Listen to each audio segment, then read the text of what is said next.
ఉగాది రోజు మొట్టమొదట చేయాల్సింది తైలాభ్యంగనం, నూతన వస్త్రధారణ. ఇందులో నూతన వస్త్రధారణ మనందరం చేసేస్తాం, కొత్త బట్టలు కొనుక్కోవడం, వేసుకోవడం. తైలాభ్యంగనం చాలా ముఖ్యం.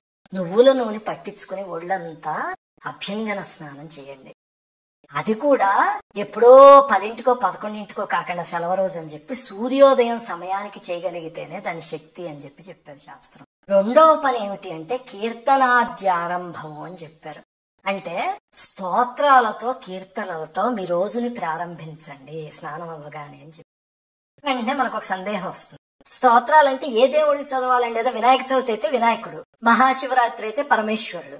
మరి ఉగాది అప్పుడు ఏ దేవుడికి చదవాలి అంటే ఉగాది రోజు అర్చించవలసింది కాలపురుషుడు. ఎవరండి కాలపురుషుడు? ఇప్పుడు మీరు వేరే సాంప్రదాయాల్లోనో మతాల్లోనో చూస్తే కాలం అంటే ఏమిటి అంటే గడియారం, క్యాలెండరు, అంతే కదా. మన సనాతన ధర్మంలో కాలం దైవస్వరూపం. అందుకే ప్రతిరోజు పూజ చేసేటప్పుడు సంకల్పంలో మనం అస్మిన్ వర్తమాన వ్యవహారిక చాంద్రమానేనా శుభకృత్నామ సంవత్సరే అలా చదువుతాం కదా. అదంతా కాలపురుషుణ్ణి ఆరాధించటం. ఇంతకీ ఎందుకు ఆరాధించాలి అంటే కొన్నిసార్లు మనం అంటూ ఉంటాం, చూడండి కాలం కలిసి రావట్లేదండి మధ్య ఏమిటో అని. అసలు అంతవరకు కూడా అక్కలే. మీకు చిన్న ఉదాహరణ చెప్తా.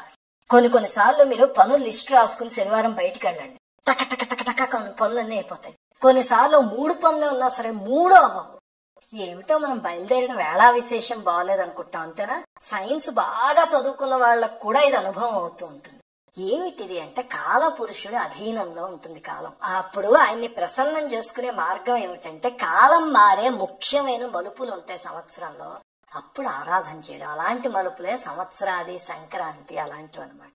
సరే, ఇంతకీ ఎలా ఆరాధన చేయాలి? ఆ రోజు పొద్దున్నే మొట్టమొదట వినాయకుడికి పూజ చేసుకోండి, కొత్త సంవత్సరం కాబట్టి. తర్వాత కాలపురుషుడు ఆరాధన చేయడానికి తేలికైన మార్గం పురుష సూక్తం చదవటం. అంటే లేదండి నాకు పురుష సూక్తం రాదు, వేదమంత్రాలు రావు, పర్వాలేదు, విష్ణు సహస్రనామం వచ్చా, అది చదవండి. ఎందుకంటే విష్ణు సహస్రనామం మొత్తం విశ్వమంతా వ్యాపించున్న విరాట్ స్వరూపం గురించి చెప్పారు.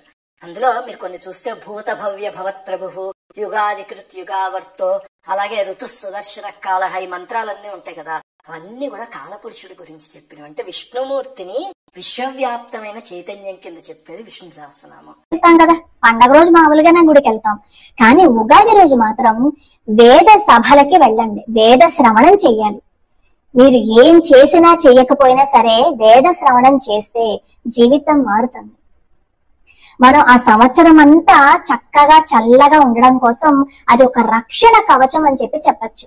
ఎక్కడైతే వేద సభలు జరుగుతాయో అక్కడంతా చుట్టుపక్కల ప్రాంతాలంతా ఎంతో శోభాయమానంగా ఉంటాయి. చాలా ముఖ్యమైనది అంటే చలివేంద్రాలని కడతారు, అది కానీ ఉగాది అప్పుడు కట్టించగలిగితే చాలా విశేషం. దాహమైన వాళ్ళకి మంచినీళ్ళు ఇవ్వగలిగితే ఎంత పుణ్యం వస్తుందో మాటల్లో చెప్పలేం. అంటే వెంటనే ఏమండి మేము సిటీలో ఉన్నాం, లేకపోతే అపార్ట్మెంట్ లో ఉన్నాం, చలి నుంచి వేస్తామండి అంటారు కదా. ఎవరైనా వేస్తే వాళ్ళకి కొంచెం ఏదో ధన సహాయం చేయండి. లేకపోతే మనం చేయగలిగింది ఏమిటంటే ఒక గిన్నెలో బాల్కనీలో నీళ్లు పెట్టండి. పాపం వేసవి కాలంలో పక్షులు సరైన నీళ్లు లేక ఎంత అలమటించిపోతాయో, తీసుకెళ్లి డాబా మీద పెట్టి 2 రోజులకు ఒకసారి ఆ నీళ్లు మారుస్తూ ఉండండి. అలాగే ఎవరైనా ఇంటికి వచ్చారనుకోండి ఎండలో, పిల్లలకి మొట్టమొదటి చెప్పాల్సింది ఏమిటంటే వాళ్ళు కూర్చోగానే తీసుకువెళ్లి 2 గ్లాసులతో మంచినీళ్ళు ఇచ్చేలాగా నేర్పించండి పిల్లలకి. అలా చేయగలిగితే ప్రపాదానం చేసిన ఫలితం వచ్చింది. ఈ వీడియో నచ్చినట్లయితే షేర్ చేయండి, సబ్స్క్రైబ్ చేసుకోండి. ధన్యవాదాలు.